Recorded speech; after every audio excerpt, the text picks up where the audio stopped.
آقا کریم جب ہجرت مدینہ کے لیے رخت سفر باندھتے ہیں، راستے میں آتکا بنت خلف بن معبد نامی ایک خاتون کا گھر آیا۔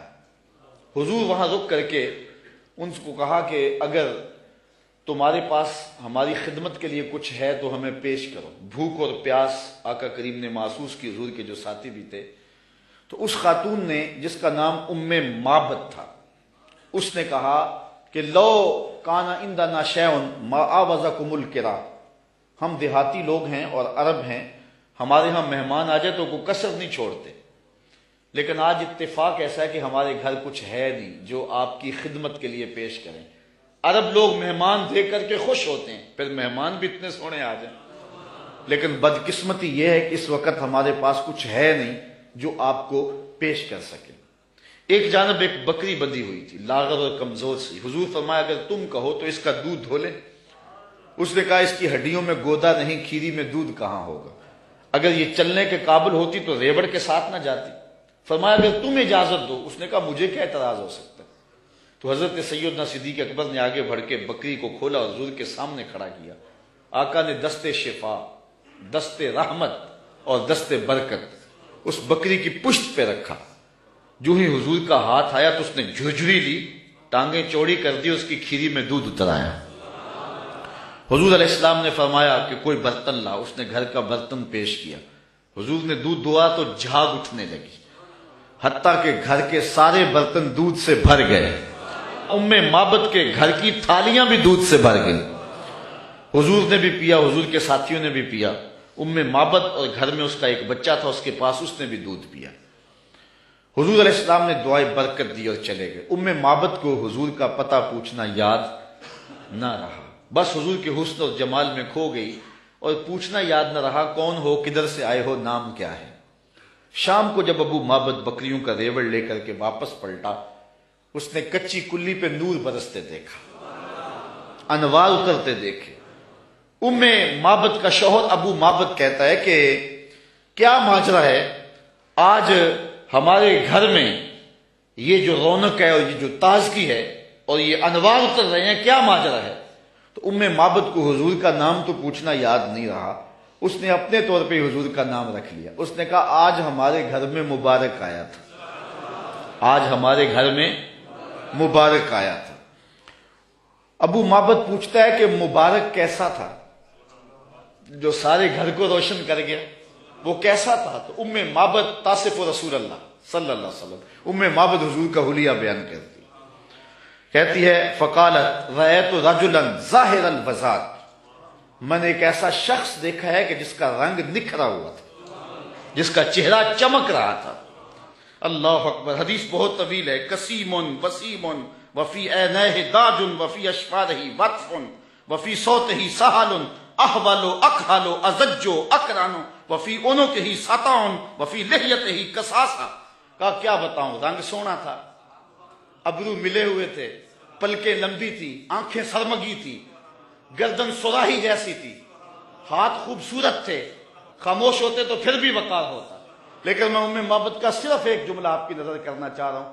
ہزارہا مصنفین، نثر نگار اور شعراء اور ادباء کے سارے ادب پارے اور ساری نثر نگاریاں اور ساری انصاف پردازیاں اس کے ان دو جملوں پہ قربان۔ معبد نے کیا کہا، میرے شوہر میں کیا بتاؤں کہ وہ مبارک کیسا تھا، میں کیا بتاؤں وہ مبارک کیسا تھا، بس اتنی بات سن لو۔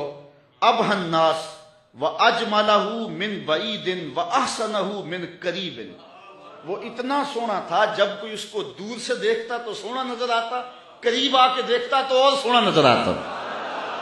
یہ دو جملے اس کے دیکھیے، دور سے کوئی دیکھے تو پھر بھی سونا، قریب آئے تو پھر بھی۔ کچھ لوگ دور سے بھلے لگتے ہیں، قریب آئے تو نقوش میں وہ کشش نہیں ہوتی ہے۔ کچھ لوگ قریب سے سونے، دور سے دھندلے ہو جاتے ہیں، لیکن کہا وہ اتنا سونا تھا، دور تھا پھر بھی سونا لگتا تھا، قریب آیا تو پھر بھی۔ اچھا، یہاں اس نے حضور کی سیرت بھی بیان کی ہے۔ کچھ لوگ دور سے اچھے لگتے ہیں، قریب آ کے اچھے، دور سے اچھے لیکن رشتہ داری کر کے دیکھو تو اچھے نہیں ہیں، کاروبار کر کے دیکھو تو اچھے نہیں ہیں، دوستی لگا کے دیکھو تو اچھے نہیں ہیں، سفر کر کے دیکھو تو اچھے نہیں ہیں۔ وہ کیا، کسی نے کہا اس کے لہجے میں یوں تو برف تھی لیکن جو چھو کے دیکھا تو ہاتھ جل گئے۔ کچھ لوگ دور سے سہانے سہانے قریب آئیں تو کان پھٹیں ڈھول کی طرح، لیکن اس نے حضور کی صورت بھی بیان کی اور ان جملوں میں حضور کی سیرت بھی بیان کی.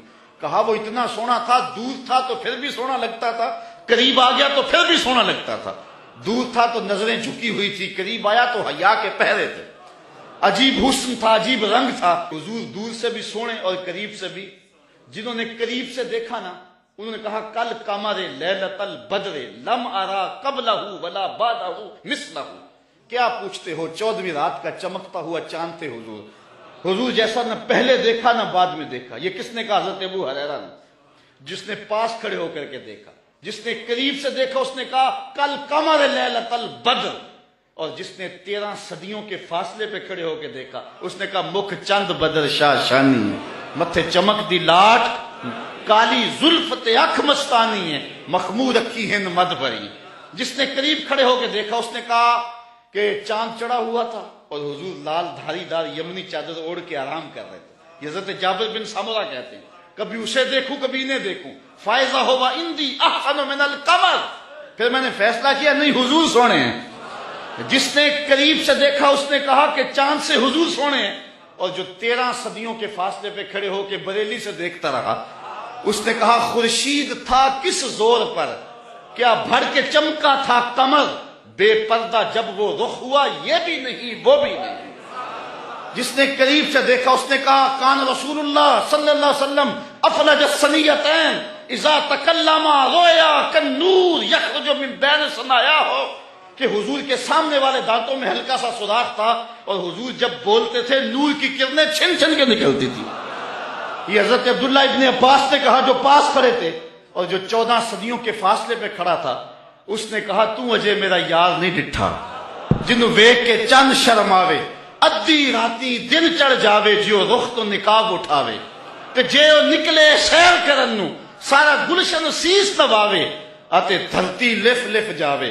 جے ہاتھ پھلاں وچ رکھدا ہاتھ پھلاں تو ود جاوے، نین نشیلے مست رسیلے وچ سونا کجل سہاوے، اکھ اگڑے تے انج پیا جاپے جویں میں خانہ کھل جاوے، تے جے او کھولے پیچ زلف دے اتے راہی راہ پل جاوے، توبہ توبہ حسن سجن دا چال نہ چلی جاوے، بجلی ڈردی لشک نہ مارے متاں بے ادبی ہو جاوے. علم خدا نے اینا دتا عقلاں وچ نہ آوے، عقل خدا نے اینی دتی علماں وچ نہ آئے. کی اعجاز نظر وچ او دی جو آوے وک جاوے، خلق او دے نے مو لئی دنیا کوئی ورلا ہی جان بچاوے. آزم ایڈا سونا ماہی سن کدھرے نظر نہ آوے. جنہوں نے قریب سے دیکھا انہوں نے بھی کہا سونا، اور جنہوں نے دور سے دیکھا انہوں نے بھی کہا سونا. تو کہا کوئی قریب سے دیکھے پھر بھی واری جائے، دور سے دیکھے پھر بھی واری جائے. تو اجے میرا یار نہیں ڈٹھا، جنہوں ویکھ کے چند شرم آوے. کہا کیا بتاؤں کہ وہ قریب سے بھی سونا اور دور سے بھی سونا. اچھا اس نے حضور کا حلیہ بیان کیا. ام معبد میرے بچے تیرے پہ قربان، ام معبد میری نسلیں فدا تیرے ایک ایک جملے پہ. حضور کا حلیہ بیان کیا اور حد کر دی ام معبد نے. دعا کرو اللہ ہمیں حضور کی زیارت نصیب فرمائے. یا اللہ واسطہ ڈالتے ہیں ام معبد کا، ہمیں حضور کی زیارت دے دے. یہ آنکھیں اس قابل تو نہیں ہیں لیکن مالک تو کرم کر، ہم تیرے محبوب کا نام لے رہے ہیں. ام معبد کا صدقہ حضور کی زیارت دے دے. اچھا ام معبد نے حضور کا حلیہ بیان کیا، مبارک کا حلیہ بیان کیا. ام معبد حلیہ بیان کر کے فارغ ہوئی تو بچہ بولا امی وہ بکری والی بات سنائی نہیں، جو بکری کی پشت پہ ہاتھ پھیرا تھا مبارک نے وہ تو بات نہیں سنائی. اللہ اکبر. اب ابو معبد کہتا تم نے زیادتی کیا میرے سے، جب مبارک آیا تو مجھے بلایا کیوں نہیں؟ اس کو میں بھی دیکھنا چاہتا تھا. اب میں بکریاں دودھ لے کر نہیں جاؤں گا، قریب قریب رہا کروں گا. کبھی مبارک آئے نا تو مجھے بلا لینا.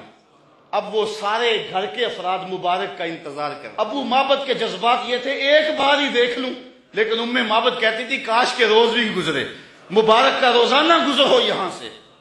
ایک دن ام معبد سودا سلف لینے کے لیے قریبی بستی میں گئی، نہ ملا تو آگے بڑھ گئی. آگے شہر مدینہ میں جا پہنچی. سودا خرید رہی تھی، بچہ بھی ساتھ تھا کہ حضرت ابوبکر صدیق گزرے.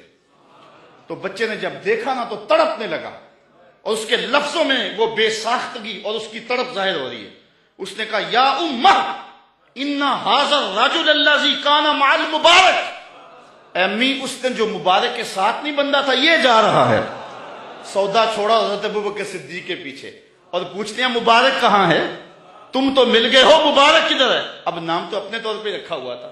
حضرت ابوبکر صدیق فرمایا کس مبارک کو ڈھونڈ رہی ہو؟ کہا وہی جس نے بکری کی پشت پہ ہاتھ پھیرا تھا۔